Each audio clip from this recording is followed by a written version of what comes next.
بسم الله، السلام عليكم ورحمة الله وبركاته. متابعينا الكرام، اليوم وصفتنا الصحية هي خبز عروق بدون طحين وبدون زيت. عبارة عن عدس، مثل ما تشوفون هذا العدس منقوع لمدة يوم، وقطعة شحم لي طماطة بصل معدنوس أو كرفس. هذه آلة للحشو. احنا اليوم راح نسوي من العدس 3 أشياء، هي خبز عروق وخبز عدس، بالإضافة إلى خبز عروق بالبياض، الطحين العدس. مثل ما موضح أمامكم، بعد الثرم الطماطة والبصل راح نضرب العدس بالخلاط حتى يكون سائل، مثل عجين سائل. نضيف له شوية ملح. نقدر نستخدم المعصارة أو المهراسة، مثل أو هذا الخلاط أو ست البيت. المهم هذه الوجبة تعتبر صحية لأنها خالية من الدهون والسكريات. بعد أن كملنا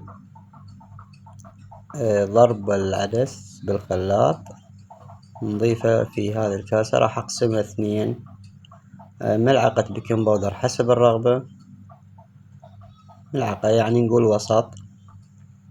راح أقسم الخليط العفو النصف. أضيف للمكونات اللي ثرمناها، هي الشحم والطماطة. طبعا الشحم دهون طبيعية. والنصف الآخر راح نتركه نسوي بيه خبز. لمن يعانون من حساسية الحنطة ينفعهم هذا. هنا تكون عندنا مقلاة على النار، يجب أن تكون غير لاصقة حتى ما تلتصق بها المواد، يعني تكون تيفال. البهارات حسب الرغبة، ملح، كركم، فلفل أسود، أي شي تحب أو أي طعم تفضل تقدر تضيف البهارات. نتركها لمدة 5 دقائق لما نحمي المقلاة. مثل ما موضح أمامكم، راح نضيف أو نجرب نضيف بالبداية بدون دهن وبدون شي.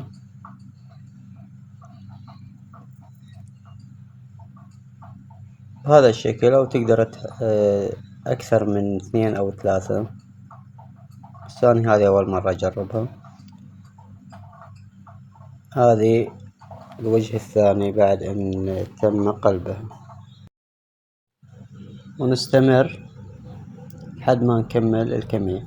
هذه الكمية اللي تركت بيها الطماطة والكرفس، ضفت لها بيضة، حبيت أجربها. راح نجربها طبعا بالشوي، راح تكون أفضل لأن ما راح تلتصق وما راح تعذب، حتى شكلها راح يكون يختلف، لكن طعمها يعني أنا ما أفضل لأن يكون هش جدا. أما هذا اللي تركناه بالأخير، فراح نسوي من عنده خبزاية كاملة أو قطعة خبز كبيرة،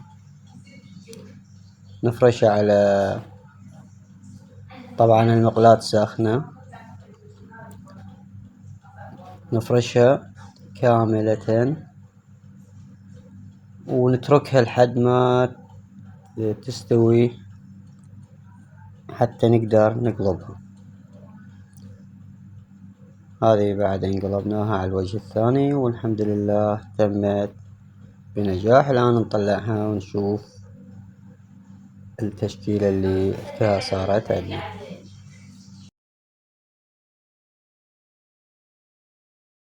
هذا الشكل النهائي. الآن نرتبها بطبق وياها شاي مهيل.